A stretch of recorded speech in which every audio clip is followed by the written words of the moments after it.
A gente, basicamente, enquanto macroeconomia, a gente tem a cisão dos clássicos e não clássicos, certo? Primeiro, quem chamou os economistas clássicos de clássicos? Não foram eles próprios, né? Eles não chegaram dizendo nós somos os clássicos. Quem chamou os economistas de clássicos foi Keynes. Na teoria geral, basicamente ele disse assim, ó, daqui para trás todo mundo é clássico.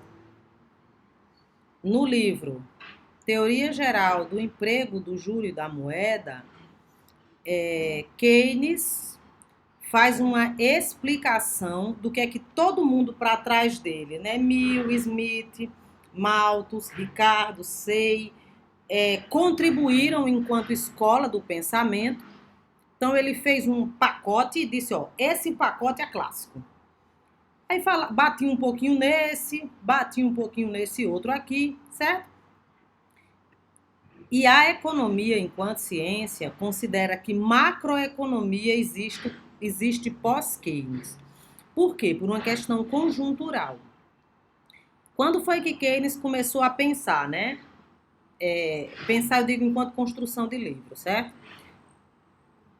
Mais ou menos no período da crise de 29. Porque os clássicos, enquanto escola, diziam que tudo que se produz gera renda suficiente para que alguém venha e consuma isso. Ou seja, a oferta cria sua própria procura. Né? Eu produzo uma vasilha da Tupperware, a partir do momento que eu produzo essa vasilha, eu estou fazendo com que circule dinheiro na economia para que venha alguém e compre essa vasilha. Ou seja, oferta gera demanda. Só que foi que Keynes observou. Existia uma crise de superprodução na economia. Então, produção de Tupperware tinha à torta e à direita, mas cadê as pessoas comprando? Então, ele verificou se a teoria não está de acordo com a prática, não é a prática que está errada. É aquela teoria que não abraça essa situação, certo? Então, dito isso, ele verificou, olha, temos talvez espaço para outro entendimento aí. Aí ele inverteu as coisas. Para Keynes, a demanda gera a oferta. Aí ele criou alguns conceitos mais específicos de princípio da demanda efetiva, que é coisa que vocês vão estudar depois. Quer dizer, não sei se já estudaram com o Alexandre. Mas o que interessa dizer aqui é que a gente tem Keynes e o keynesianismo como princípio da macroeconomia enquanto escola, certo? Por quê? Porque Keynes observou uma série de situações. Ah, ok, César, sem problema. À medida que vocês forem pedindo para entrar, eu vou abrir, tá bom? Então, Keynes mostrou que a economia, enquanto escola, surgia com problemas que não eram problemas micro.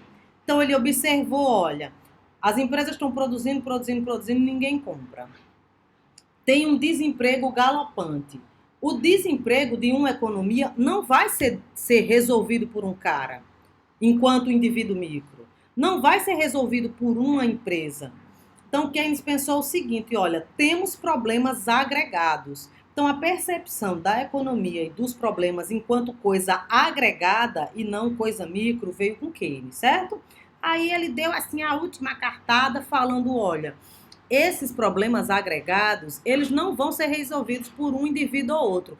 Portanto, nós temos que ter um agente que tenha condições de resolver esse tudo. Então, Keynes veio com o papel do governo como agente ativo na economia, ao contrário do que os clássicos falavam, né, que o governo ou deixa na mesma ou atrapalha. Aí Keynes disse, não, o governo não só não deixa na mesma, como ele melhora. Como ele deve ser dos agentes econômicos, o que se levanta para dizer, bom, esse BO aí quem resolve sou eu. Certo? Vocês entenderam o que é Keynes versus o resto do pessoal até então? E por que que Keynes é considerado o pai da macroeconomia? certo? Smith é considerado o pai da economia enquanto ciência, mas macro é outra questão, certo? Para quem não lembra, o que é macro? Macro é o estudo da economia no seu agregado, nos seus aspectos agregados, nos seus indicadores agregados. PIB, taxa de juros, exportação, importação, dívida pública, tudo isso é macro. Só que assim, não é antes e depois de Keynes, no sentido de economia em si. O pós-Keynes é mais no sentido do desenvolvimento da macroeconomia enquanto investigação, certo? Problemas macros, soluções para questões macro. Mas a própria economia em si, ela foi evoluindo. Então, a gente já teve aqui um entendimento de grupos, porque os clássicos não ficaram assim, né? Nossa, estamos com vergonha porque Keynes está batendo. Os clássicos continuaram evoluindo enquanto ciência. Então a gente já teve uma outra separação de percepções, né? Quando os grupos foram divididos. Então a gente já teve percepções distintas do que eram os clássicos assim mais raiz dos neoclássicos. Aí a gente teve uma coisa mais que era o classicismo versus o neoclassicismo. Então, a gente já teve aí clássicos, né? Vou colocar aqui uma setinha assim, porque eu não posso colocar que é igual, nem efetivamente diferente. Clássicos versus neoclássicos. Os neoclássicos, basicamente, do ponto de vista teórico, eles trouxeram a ideia do que o valor, né? Ele dependia da utilidade marginal das coisas. Lembrando que utilidade tem a ver com satisfação e marginal tem a ver com adicional ou incremental. Então, para os clássicos, a utilidade marginal é um conceito, né, neoclássico, desculpem, que eles foram acomodando na literatura, considerando que, olha, o valor que isso aqui tem para mim, a água, né? É dado pela utilidade marginal da água. Então eu tomo água, depois eu tomo mais um pouquinho, depois eu tomo mais um pouquinho, e essa satisfação adicional é o que dá valor. Lembrando que a gente não está falando de uma ciência da natureza ou de uma ciência exata, ou seja, não é a matemática, não é a física, do mesmo jeito que não é uma engenharia. De modo que, se for perguntado para vocês o que é valor, se for numa disciplina que considera a teoria do valor-trabalho, a resposta é uma. Se for uma disciplina que considera a teoria do valor-utilidade, a resposta é outra, para a mesma pergunta. Por quê? Porque depende dos olhos de quem entendeu aquela realidade e definiu aqueles conceitos, certo? Então, existe, por exemplo, vocês devem ter estudado também com o Alexandre, o paradoxo água-diamante. Vocês estudaram isso, né? Por que o diamante tem mais valor? Ótimo. Então, o paradoxo água-diamante, ele tem uma resposta à luz da economia que tem a percepção de valor por utilidade. Se você considerar a luz da economia marxista, por exemplo, ela vai dar uma outra resposta de por que o diamante tem mais valor do que a água, ok? Então, assim, não é a resposta é essa, prego batido, ponta virada. Respondi isso numa disciplina, tirei 10, fui responder na outra, tirou 0. Por quê? Porque a outra disciplina podia estar perguntando à luz de uma teoria e você respondeu em relação à outra. Então, vocês têm, nesse aspecto aqui, saber separar 3 coisas. Teoria do valor, utilidade, teoria do valor, trabalho e a opinião de vocês. Porque você pode ter condição de explicar, olha, a água tem mais valor do que o diamante, por tal teoria, mas eu acho que a que faz mais sentido é essa. Isso é a sua opinião. A opinião a gente só dá quando o povo pergunta, tá bom? Não confundir, porque senão vocês respondem com base em achismo. E isso a gente não tem espaço aqui, certo? Aqui que eu falo não é na disciplina, não, é na construção da academia e da ciência. Aí veio Keynes. Para quem não conhece, esse aqui da esquerda é Keynes. Então, basicamente, né, Keynes tem um capítulo inteirinho só para bater nos clássicos. Salvo engano, é o capítulo 2 da teoria geral. Vocês chegaram a ler a teoria geral?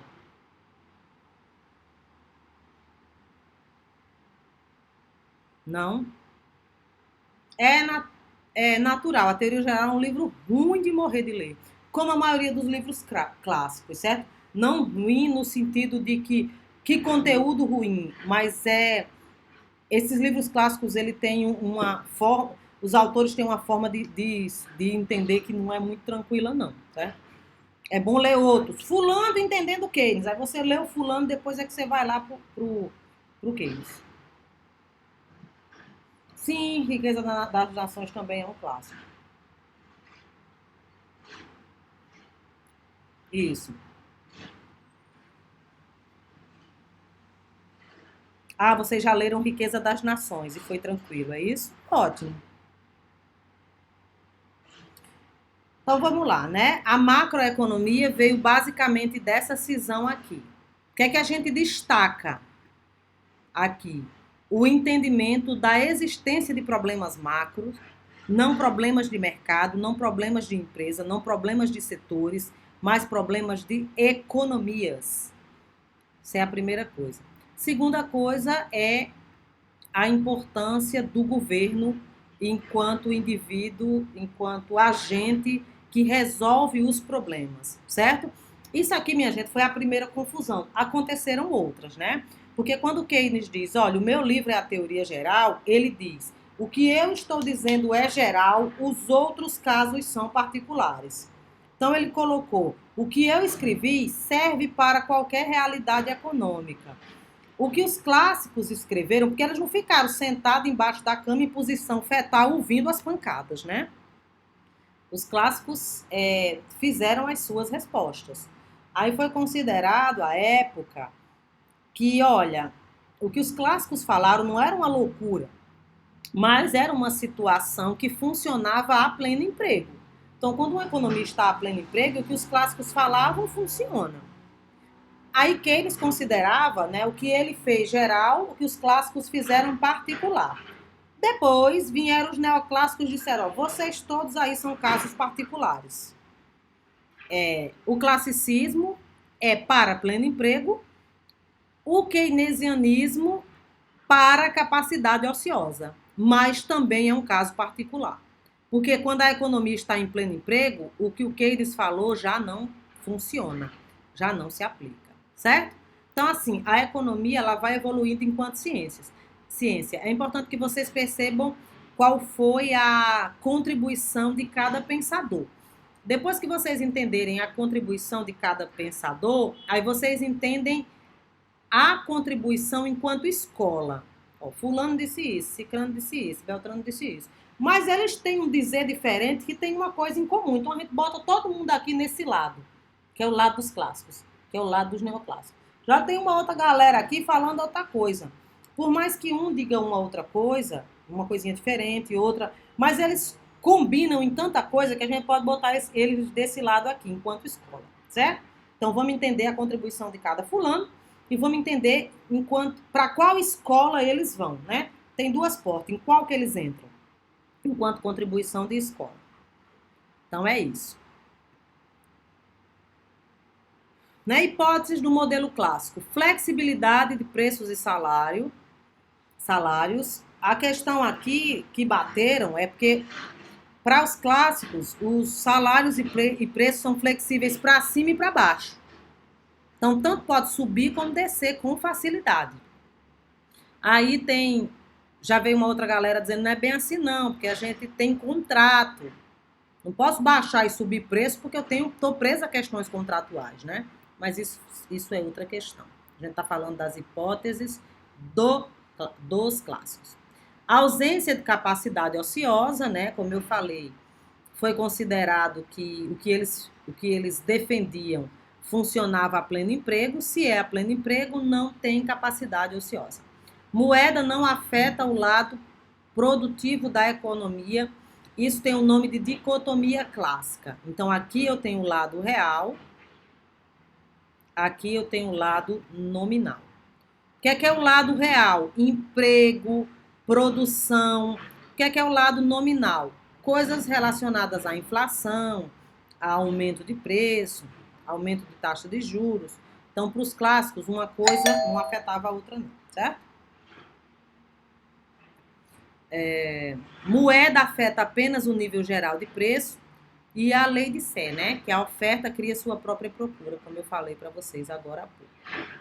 Então, Keynes que definiu os clássicos, como eu falei, né? Como clássicos.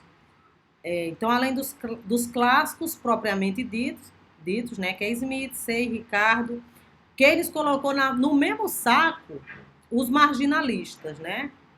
E os neoclássicos. Então, Edgeworth, Mill, Marshall, Pigou, Valrais, ele também juntou tudo numa sacola só. E quando ele diz que a demanda cria a oferta e não a oferta cria a demanda, ele se baliza numa teoria que chama teoria da demanda efetiva. Para quem não lembra, né? E eu falo lembrar não porque nós vimos, mas creio eu que vocês viram isso com Alexandre. Isso aqui tem a ver com o investimento. Investimento. Porque os clássicos diziam, ó, o lado real não afeta o lado monetário.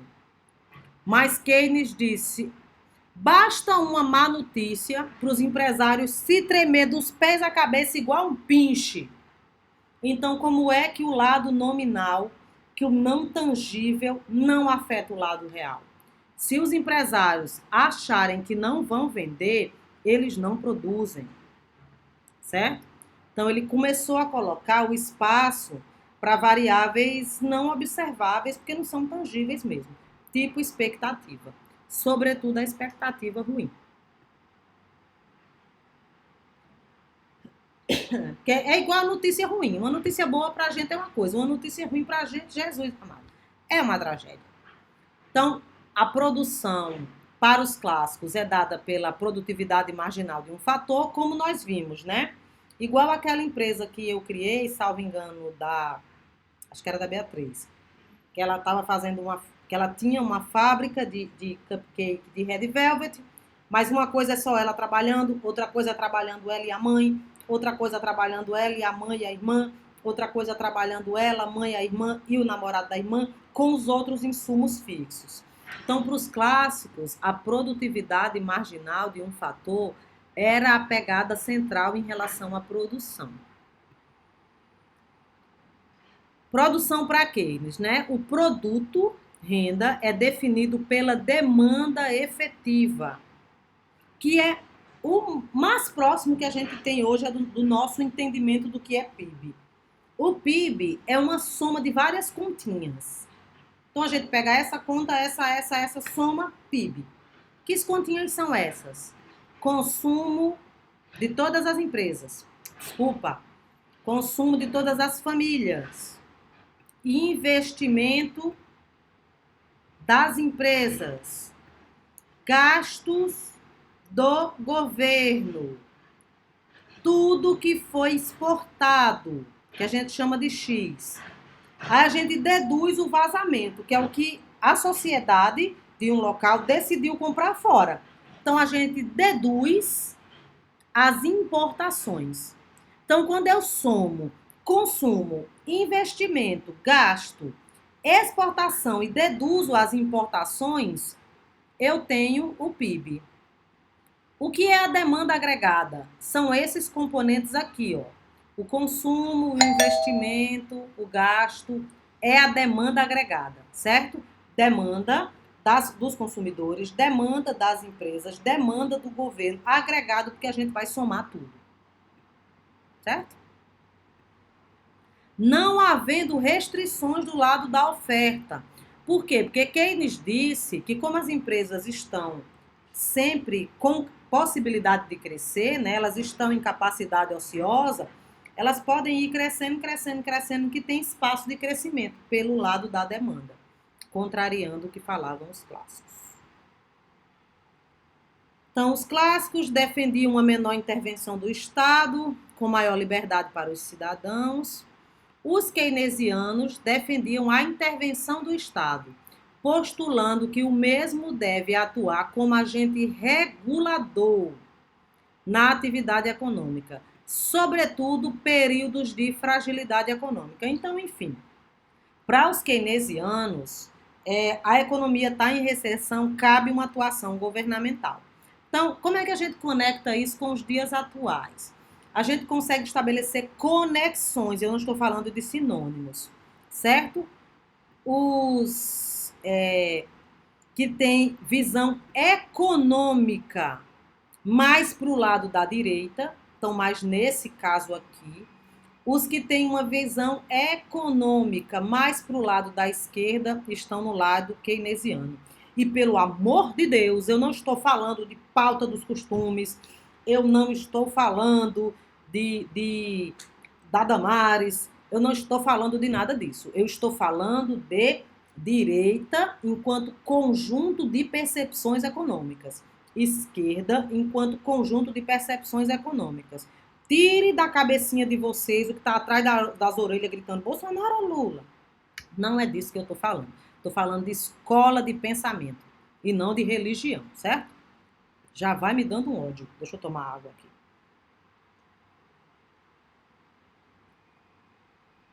PIB não é uma boa medida, não, Elion. É uma medida. Por quê? Porque vamos imaginar que tem duas casas. A minha casa, que eu vou colocar aqui M, a sua casa, que eu vou chamar I. E a gente vai considerar que a renda vai ser a riqueza dessa casa. Eu ganho 17 mil. Você ganha 17 mil. Só que eu moro sozinha. Você tem 39 filhos. Só a renda é uma boa medida de riqueza? Quem é que está ferrado de verde e amarelo? Você, que tem 39 filhos. Então, a renda pela renda, imaginando que esse M é um país e I é o país, não é uma boa métrica. Certo? O que é que seria melhor que isso? O PIB per capita, por exemplo. Ok? É uma medida ruim? Não chega a ser ruim, não, mas a gente tem coisa melhor. PIB per capita é uma métrica muito melhor, que é o PIB dividido pela quantidade de pessoas, ou, de uma maneira bem grosseira, o PIB por cabeça. Ok?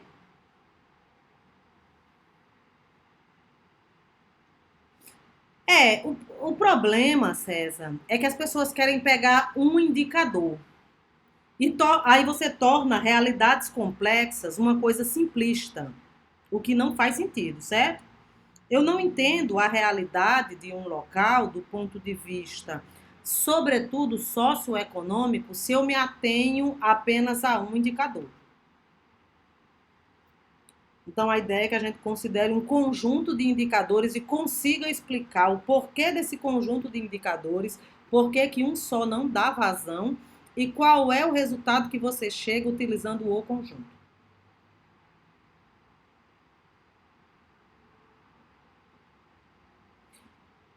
Eu entendo sua pergunta, Gabriel, mas por que aí entra na resposta que eu estava colocando agora de não ser simplista. Por quê? Porque as pessoas entendem a economia hoje como uma economia não intervencionista. Porque aí eu vou abrir umas aspas que eu vou fechar lá na frente. O governo Bolsonaro é um governo chefiado pelo Guedes, que é um liberal. Logo, temos uma economia clássica. Antes, o governo Dilma para trás, até o primeiro governo Lula, era um governo mais favorável ao intervencionismo. Então, tínhamos uma economia keynesiana. Por que isso não é verdade? Porque a gente não mede uma economia pelo partido político, e sim pelo conjunto de medidas adotadas pela economia. Então, para eu dizer que uma economia tem um esboço, um desenho que é clássico, eu tenho que ver basicamente o que o Ministério da Fazenda e o que o Banco Central faz na hora que alguns problemas acontecem. E algumas pessoas não estão prontas para ouvir que do primeiro governo Lula para o governo atual, uma série de medidas são iguais enquanto condução de política. Porque as pessoas acham que é ou mito ou Lula livre. Entendeu? Então, se você não quer comparar pelo que é para comparar, e quando eu falo você, não é você, Cláudio, nem você que perguntou, não. É você, sociedade, inclusive a sociedade que tem condição de comparar. Porque uma série de pessoas, minha gente, não tem acesso a capital humano e a gente não pode culpar as pessoas por não terem conhecimento.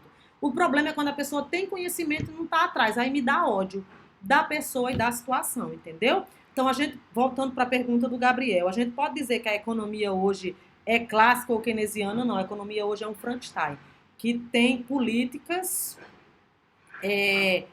um misto das percepções das duas escolas. Entendeu? Ah, mas porque o Lula livre, eu não posso falar o que eu acho, efetivamente, porque está sendo gravado. Entendeu? Porque já bate o ódio. Quando bate o ódio, aí eu não sou uma pessoa.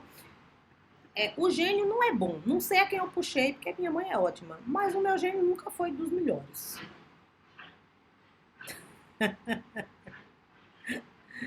Final da aula tá quase aí.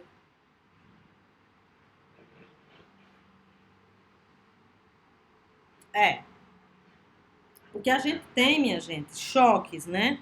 Existem diferentes tipos de choques: choque econômico, choque social, choque sanitário. A pandemia, ela é um choque sanitário, que culmina em choques econômicos.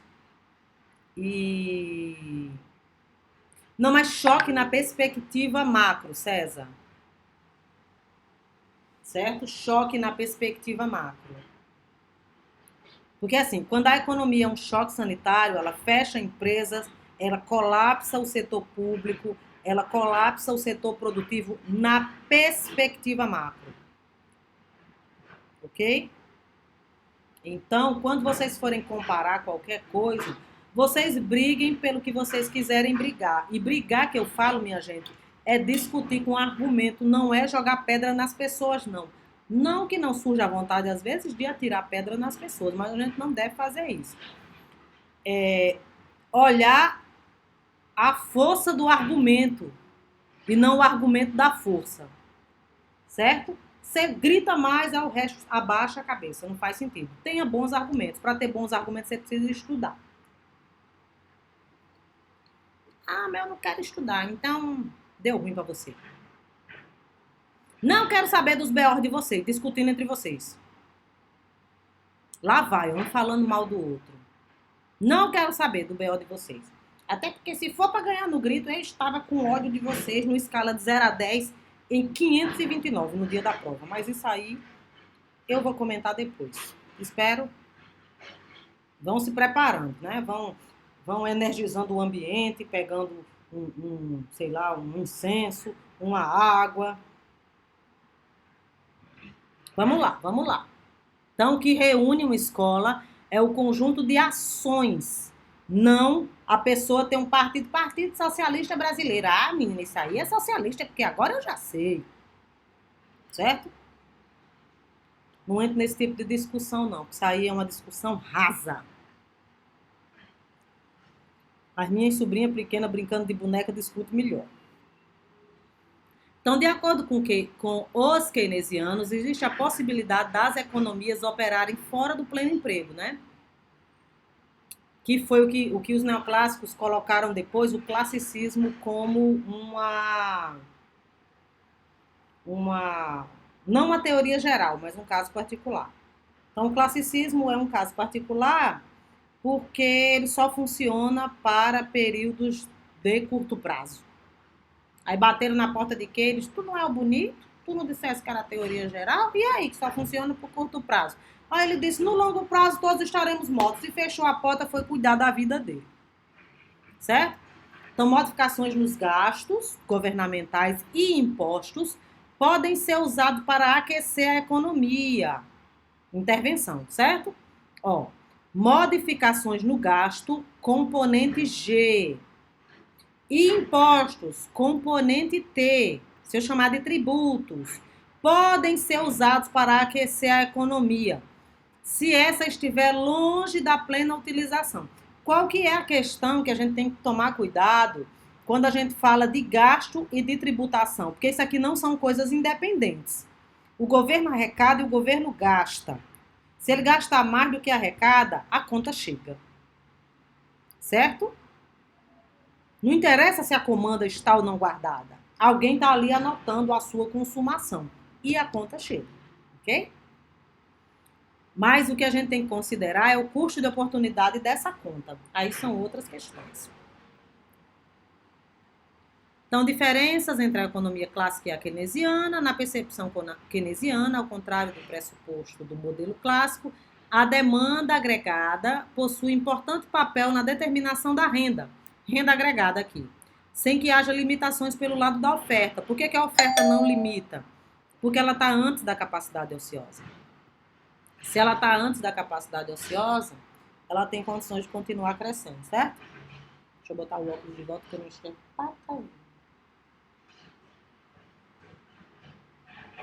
O modelo keynesiano considera a existência de capacidade ociosa.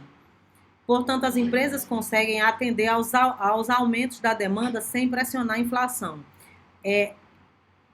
O que é que os clássicos colocavam, né? Que existe uma equação ali, pare, entre preço e moeda. Entre o quão aquecida está uma economia e a pressão inflacionária. Como já está no máximo, né, do pleno emprego, se você estimular alguma coisa, só vai levar à inflação. Keynes colocava que, olha, a economia não está em pleno emprego, então você consegue estimular a produção sem gerar pressão nos preços.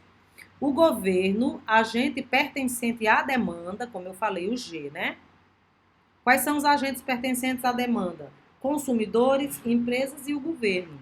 Tem importante papel via política fiscal, aquecendo a economia em períodos de recessão. Não concordo. Não perguntei se você concordava. Entenda. Não entenda só o que você concorda. Entenda as coisas para que você possa fundamentar as suas concordâncias. Ok? Por quê? Porque senão vira opinião. E opinião, se eu perguntar para meu sobrinho de 5 anos o que é que ele acha, aqui ele vai dar alguma opinião. Política anticíclica e procíclica. Já escutaram falar? O que é uma política anticíclica e o que é uma política procíclica? Já? Mais alguém?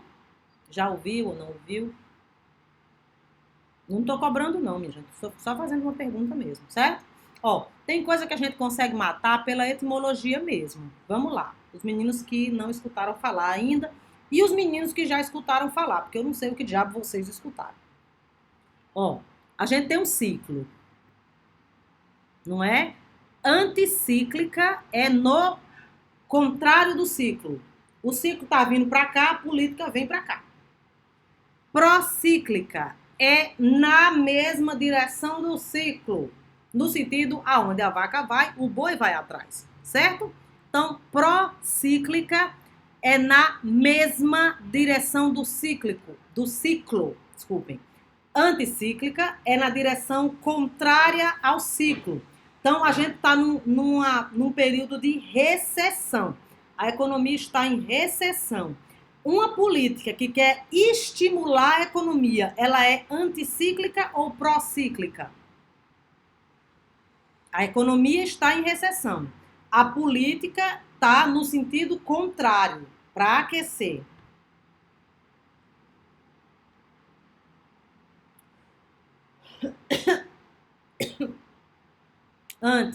Cláudio Giovanetti, Giovanetti,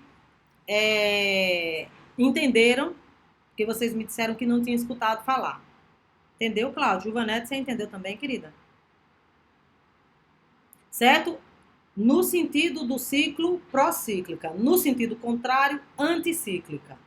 Então, ó, quando o direcionamento da referida política vai no caminho oposto, então a gente tem a anticíclica. Por que os governos que são mais ditos de esquerda costumam defender mais políticas anticíclicas? Podem escrever ou usar o microfone. Compreenderam a pergunta?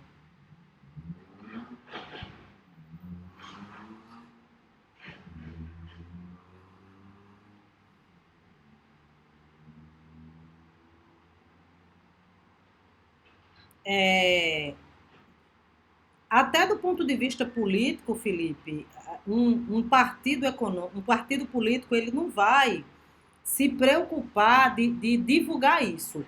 Do ponto de vista, talvez eu não tenha esclarecido na pergunta, por que que de acordo com o rótulo de ser um governo mais à esquerda? Por que que num período de recessão, como a gente tem agora, por exemplo, maior desemprego, porque um governo de esquerda, por que que a gente já escuta os candidatos que são mais na linha de esquerda defendem agora criar um bolsa desempregado, que é anticíclica, né? Certo, só que você está se atendo, Felipe, às consequências. E a minha pergunta é mais o porquê da sugestão à luz da política ser anticíclica, certo? Eu não estou falando que o governo está certo ou está errado, ou que isso não tem consequência. A consequência seria uma outra pergunta, certo? Ó,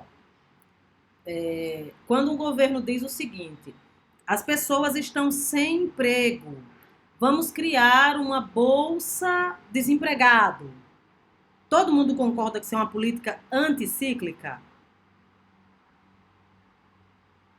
Concordam, né? Pronto, por agora fiquem com isso. Por que eu estou querendo que vocês observem isso? Porque isso vem nos discursos agora. A gente está num período político já. Não adianta dizer que é lá para o fim do ano, não, porque no caso é lá para agora mesmo. Se você fica só vendo o circo pegando fogo entre o Gregório do Vivier e o Ciro, não que você não possa ver, eu também adoro um barraco. Mas vamos saber diferenciar. Ó, esse candidato aqui falou que vai implementar políticas anticíclicas. Deixa eu ver o que é que isso significa. Aí vocês podem estudar quais são as consequências de criar uma bolsa desempregado hoje, dando um salário mínimo a uma pessoa que está desempregada por 5 anos. Essa política acompanha alguma coisa ou ela dá só o dinheiro? Qual é o efeito disso no curto prazo? Qual é o efeito disso no longo prazo? Qual que seria o custo de oportunidade? Ah, não, não tem custo de oportunidade não, porque as pessoas estão precisando de dinheiro. Tudo tem custo de oportunidade, certo? Independente de questões de humanitárias e tal, toda decisão tem um custo de oportunidade, porque envolve um trade-off. Ok? Então a gente tem que verificar quem vai pagar esta conta e se o trade-off tem um custo de oportunidade que compense. Ok? E eu estou dizendo só que vocês consigam racionalizar sobre as suas escolhas, inclusive escolhas políticas. Eu não estou falando que A nem B é certo, porque eu não olho. Eu tenho impressões, obviamente, porque eu sou uma mulher que tem opinião. O que eu acho do candidato A, o que eu acho do Eimael, por exemplo, né? Estava conversando ontem com minha mãe, que estava aqui. Mãe, a senhora vai votar em quem? Em Bivar. Aí morria de rir. Por que ela dizia que ia votar em Bivar? Porque ela sabia que eu ia fazer meia hora de discurso. E ela diz isso mesmo para me provocar. Mãe, a senhora não sabe quem é o diabo do Bivar. Sei sim, é kkk, morria de rir. Mãe, a senhora não sabe quem é o Bivar. Quem diabo é o Bivar? Aí ela, se eu não votar no Bivar, eu vou votar no Eimael. Eu, mãe, no Democrata Cristão, só vai votar no Emael, a senhora está de fuleiragem. Então, assim, eu tenho uma opinião sobre as figuras, mas aquilo não são mais do que figuras, certo? Tentem votar no plano que a pessoa vende, se é que a pessoa vende um plano. Ah, mas eu não sei ver o plano. Então, todo mundo aqui é alfabetizado e tem condição de entender. Porque tem gente que é alfabetizado e não tem condição de entender. Mais uma vez, a gente não deve bater em quem não compreende as coisas porque não teve acesso à educação. As pessoas não têm culpa de não ter acesso. Ah, mas se eu tenho acesso, então você é ruim mesmo. Certo? Não, quem quiser votar no Bivar, já temos 3 votos. O voto do Bivar, o voto da minha mãe e o voto de vocês. Eu disse, mãe, aí ela diz mesmo para me encher o saco, sabe? Porque ela sabe que eu brigo. Então, ó, exemplos de políticas anticíclicas. O Minha Casa Minha Vida, o PAC. Bivar vem com tudo. Então, quando promover políticas anticíclicas? Isso aqui é à luz da condução da política, certo? Então, a política econômica procíclica refere-se às ações tomadas pelo governo no mesmo sentido do ciclo. Qual ciclo? Depende do que estiver acontecendo. Então, aqui são outros exemplos. Agora a gente vai para os conceitos macro introdutórios. Alguma dúvida em relação ao conteúdo, certo? Não? Então, vamos lá.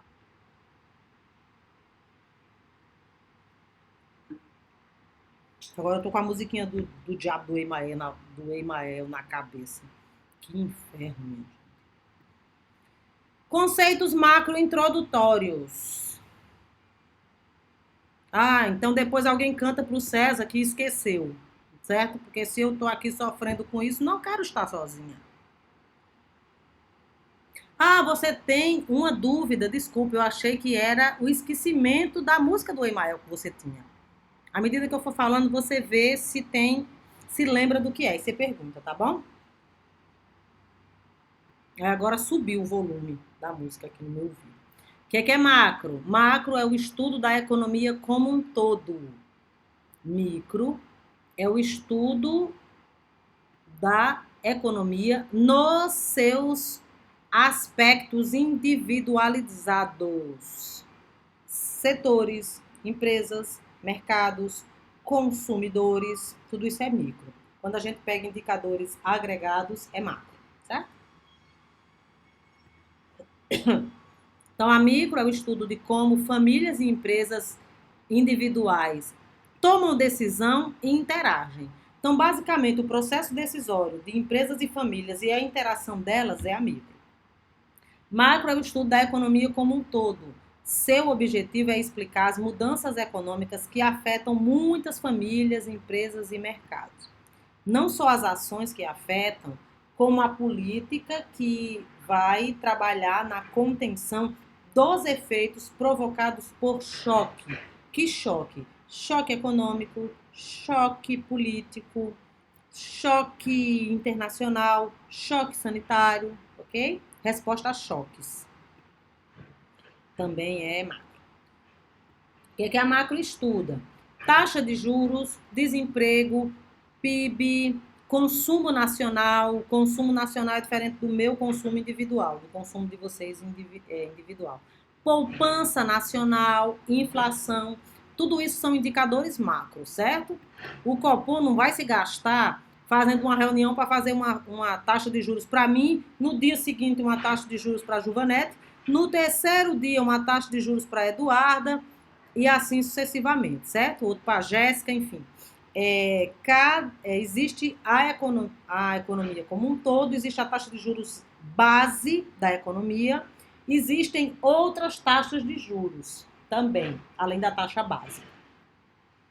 Mas, de todo modo, ela é para a economia, não é para agentes individuais. Desemprego, né, é uma variável macro, mais do que isso é um problema macro. PIB é uma conta, como a gente vai ver aqui. Então, aqui eu trouxe algumas variáveis macro para vocês. Peguei isso aqui no site do Banco Central, certo? PIB, deixa eu só olhar, minha gente, de quanto tempo. A figura não ficou muito boa, não. 94. Acho que eu peguei tudo pós-plano real. PIB, quando a gente estuda macro, aí vocês vão estudar isso na última parte do curso de econometria, que é quando a gente está estudando séries temporais, a gente estuda tendência. Ó, isso aqui é uma tendência de crescimento. Só que aconteceu alguma coisa aqui, ó. Lembra que eu falei para vocês? A gente tem que saber ler, além dos textos, ler gráfico, ler figura. Vamos supor que vocês nem são brasileiros. Você, ó, o PIB está evoluindo, evoluindo. Aconteceu alguma coisa aqui, ó. Deixa eu investigar o que é isso aqui. Porque não necessariamente vai ser uma coisa que, eu vi na televisão, sei o que foi. Você tem que saber ler o gráfico. Então, isso aqui é a evolução do PIB. Aqui é Índice Nacional de Preço ao Consumidor, IPCA. IPCA. Aqui no IPCA, a figura não ficou boa, né, minha gente? Ficou muito pequenininha, desculpem. Ó, eu tenho esse nível aqui do IPCA. Depois eu tenho essa queda aqui, ó. Aqui. Vamos ver o eixo. Início, fim, quer dizer, meados de 94, certo? Então, como eu falei para vocês lerem um gráfico é você saber o que não está explícito, o que não está escrito. Então, o que é esse movimento aqui que eu marquei de verde? Plano real, certo? Plano real. Mas não está escrito plano real aqui, mas está escrito aqui 94 e aqui está mensal. Não sei se isso aqui são dados diários ou mensais. Fiz esses gráficos todos ontem, ou antes de ontem, não me recordo. Então, ó, isso aqui é o que a gente chama de mudança estrutural. O que é uma mudança estrutural? Era uma realidade, passou a ser outra realidade. Diferente de uma coisa ser assim, ó. Era assim, caiu, subiu de novo, caiu, subiu de novo. Esse pico aqui não é uma mudança estrutural, porque a gente tem um vale aqui, ó. Mudança estrutural é quando vinha evoluindo de um jeito, aconteceu alguma coisa, passou a evoluir de outro jeito. É o que a gente chama de quebra estrutural na economia. Vocês vão aprender a contar essas coisas na econometria. Se eu conseguir voltar para a minha disciplina, comigo, daqui a uns 2 anos. Eu tô achando que eu não saio de introdução mais não, minha gente. Não que eu ache ruim, mas eu queria introdução e econometria, né? Aproveitar que está gravado para colocar esta inquietação que está no meu coração. Aqui, ó. Índice Nacional de Preço ao Consumidor, de novo. Só que aqui era de 94 em diante. Aqui é de 2008 em diante. Então, isso aqui, minha gente, é basicamente como evoluiu os preços de 98 a 2022. Certo? Ó, um sobe e desce, alguma coisa aqui, alguma coisa complicada aqui. A gente tem que aprender 2018. 2018. Não estou conseguindo ver direito, César, porque eu não enxergo bem. Mas eu acho que é 2018. Porque, se eu não me engano, eu peguei pós-plano real e peguei um período mais recente para depois de pandemia. Certo? Então, aqui é 2018. Mas eu vou mandar isso para vocês, vai dar para ver melhor. Certo? Então, esse é o movimento que nós temos 2018 para frente. Aqui, IPCA novamente, só que eu peguei de 90 em diante. Então, essa era a inflação pós-plano real. Essa é a inflação depois do plano real. Certo? Isso aqui, esse negócio verde que eu marquei aqui, é uma quebra estrutural na evolução dos preços. Aqui é a Selic. Mas parece uma escada. Espera aí que eu vou pegar o meu carregador, minha gente. Vai descarregar. Só um instantinho.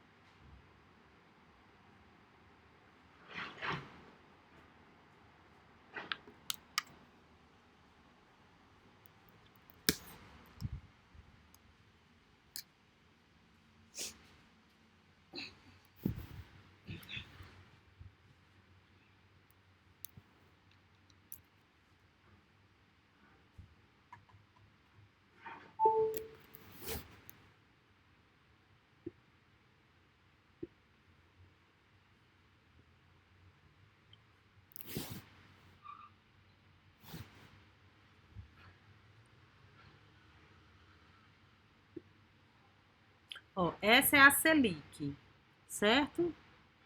Acho que é de 2021 até esse mês. Esse mês passado, maio de 2022. Ó, a gente percebe que ela tem uma tendência de crescimento, mas ela é diferente, enquanto tendência, dessa variável aqui, ó, que é o PIB, certo? Então, o que é que a gente teria que investigar aqui? O que é que são esses degraus?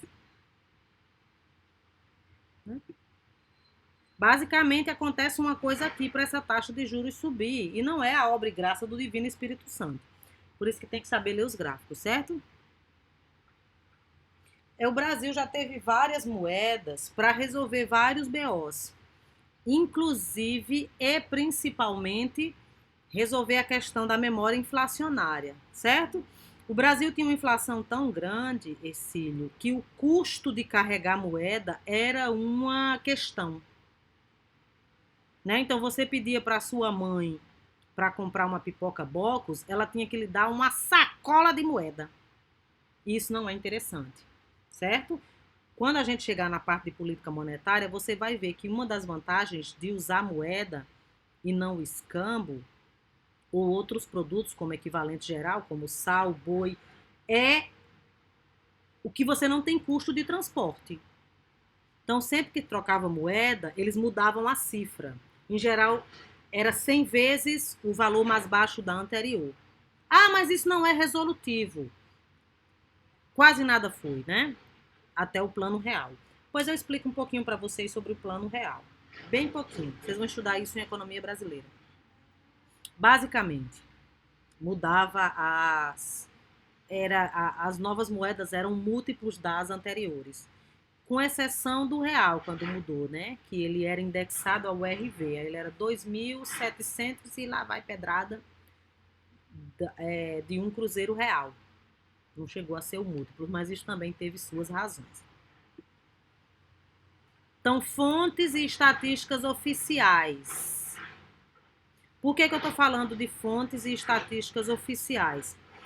Para vocês pararem de pegar as coisas no G1, no UOL e no Yahoo Respostas. Certo? Só está faltando vocês buscarem informações com a Márcia sensitiva. Informação oficial a gente pega em estatística oficial. Ah, eu vi que a taxa de juros está não sei quando. Eu vi onde? Eu vi no G1. Que vontade de matar a pessoa. Certo? Quais são as estatísticas oficiais no Brasil? 7 na cabeça de vocês, 2. IBGE e Banco Central. Certo? Imagino que eu tivesse pego essas informações aí que vocês estão vendo no G1. Ah, mas eu não sei procurar. Precisa de 2 coisas. Saber qual é o site. Para achar do Banco Central é só botar Bacen. Não tem maiores dificuldades. Estou procurando a taxa de juros. Se você nunca trabalhou ali, lá tem um buscar. É só escrever taxa de juros.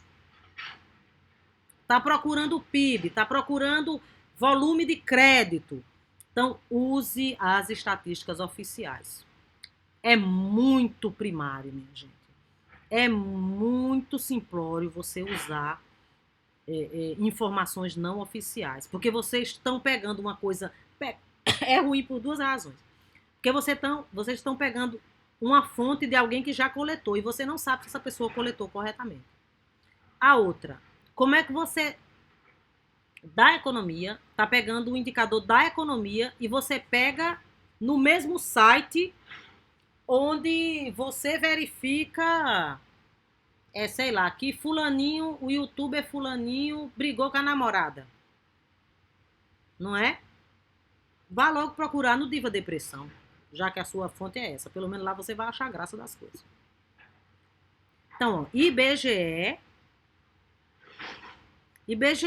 tem questões de natureza não macroeconômica, na maioria das vezes, mas tem questões demográficas, questões populacionais, tem censos agropecuários, censo demográfico. E hoje, o site do IBGE antes era uma bosta, minha gente, mas agora ele tá bem bonzinho, ó. Aqui ele tem população, inflação, PIB, crescimento do PIB, desemprego. Quer achar mais coisas? É só procurar direitinho aqui, ó. Não sei achar, aí bota aqui no buscar. Ok? Aqui é o site do Bacen. Essa informação foi de hoje. Vocês conseguem olhar para essa tela e me dizer se essa informação eu printei hoje ou ontem? Deem uma olhada, por favor, na tela. Se vocês não estão conseguindo enxergar, vocês me falam. Não conseguem ver nenhuma informação que dê a entender isso?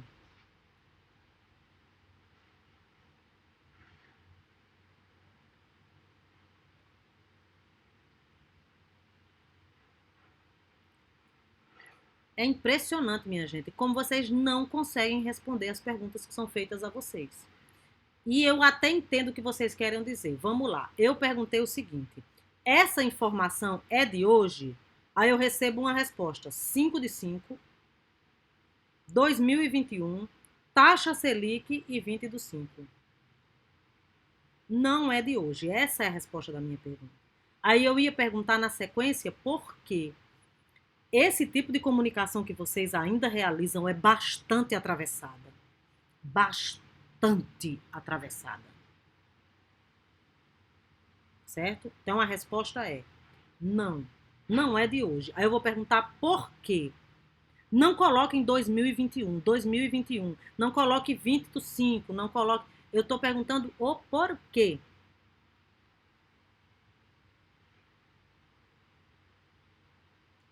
Beleza, Cecília. É mais preocupação que ódio. É porque eu sou um pinche, minha gente. É 90% ódio, 10% tremedeira. Eu não quero ser grosseira com vocês. É porque é o espírito ruim. Isso é uma resposta. O valor do dólar é 20 do 5. Como nós estamos em 8 do 6, né? Não pode ser o de hoje, obviamente. Uma outra resposta possível, para quem não conseguiu saber o que é que vocês podem pegar, aqui tem uma data, não é a data de hoje. Então, quais são as respostas possíveis? Esse print faz menção a uma data que não é a data de hoje. Esse print traz informações da Selic que não é a Selic de agora. Esse print traz informações da inflação que não é a taxa atual. Isso é a resposta. Ah, mas dá para entender. Não se valham disso. Melhorem a forma de comunicação de vocês, certo? E eu não estou falando isso para bater nem nada, não. É para vocês melhorarem mesmo. Ok?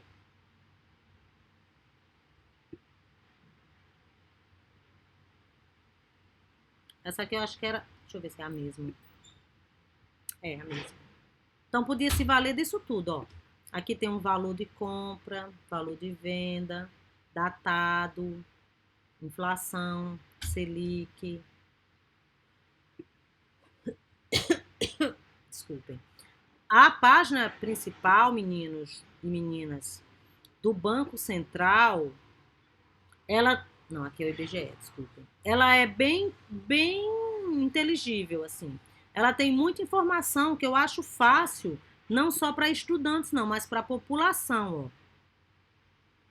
Aqui tem perguntas e respostas, calculadora financeira. Ó, você clicar em calculadora financeira, você consegue fazer um monte de coisa. Você consegue deflacionar, inflacionar, né? Vamos supor que Gustavo Martins está devendo dinheiro a Gustavo Santos. Temos 2 Gustavo aqui. Aí, esse dinheiro só vai ser pago em 2028. Era R$ 50. Lá vem um Gustavo chegar pro outro e dizer, menino, esqueci de pagar o teu 50. Tome, ó. Como é que o outro tem que saber quanto ele deve em termos reais?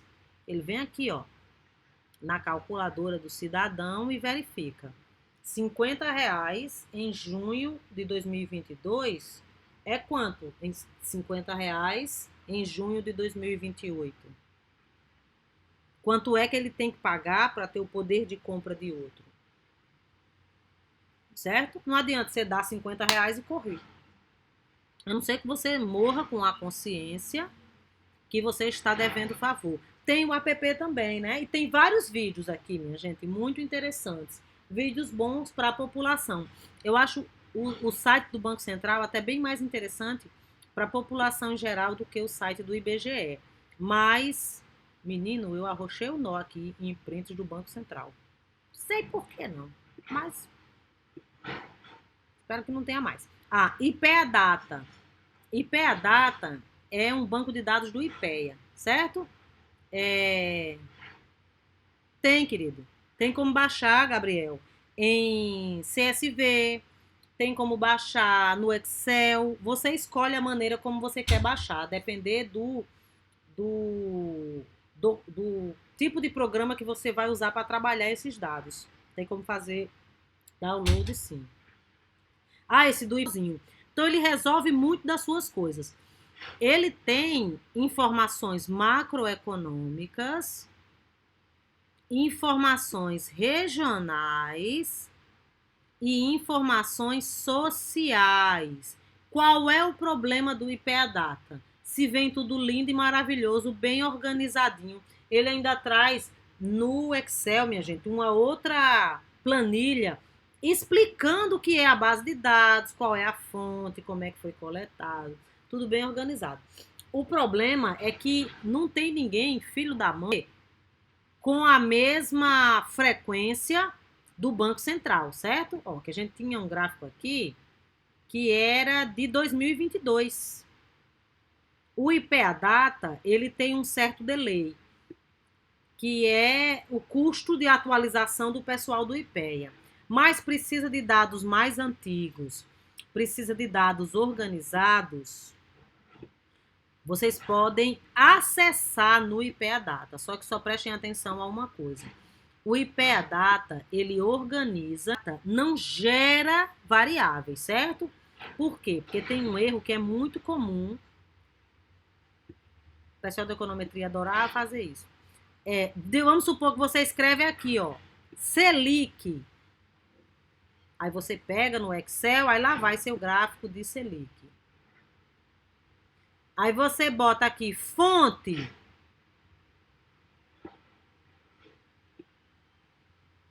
Aí você bota IPEA. Aí no seu texto. A taxa de juros Selic, ela é disponibilizada pelo IPEA. O pessoal do Banco Central fica com vontade de lhe matar. Uma coisa é o IPEA organizar e ceder. Outra coisa é quem tem competência com essa variável, que é o Banco Central, certo? Mas, minha gente, eu troquei de lugar aqui e agora a porta tá batendo. Mas já eu vou dar um intervalo de 5 minutinhos, aí eu organizo isso aqui. A economia, né, enquanto macroeconomia, a gente tem duas maneiras de entender, estudar e das economias se organizarem, que é a economia fechada e a economia aberta. O que é uma economia fechada? Uma economia fechada é uma economia que não mantém relações comerciais e financeiras com outras nações. relações comerciais e ou financeiras com outras nações. Exemplo de economia fechada: Cuba até um dia desse. Era uma economia fechada, certo? Ela não mantinha relações nem comerciais nem financeiras com outras nações. Peço só que vocês prestem atenção para não confundir abertura política com abertura econômica. Porque eu me lembro que eu estava dando esse exemplo uma vez, aí teve gente que disse: Coreia. Minha gente, num tempo da pandemia, se a Coreia não recebesse vacina dos outros, estava ruim, não estava? Então, uma coisa é a abertura econômica, outra coisa é a abertura política. E a abertura econômica não tem a ver apenas com fluxo de bens, não, certo? Inclui o fluxo de capitais.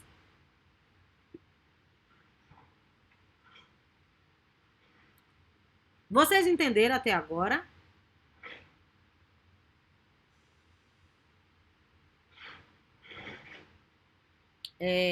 São 11h15. Dá 5 minutinhos de intervalo. A gente volta às 11h20, tá bom? Eu vou interromper a gravação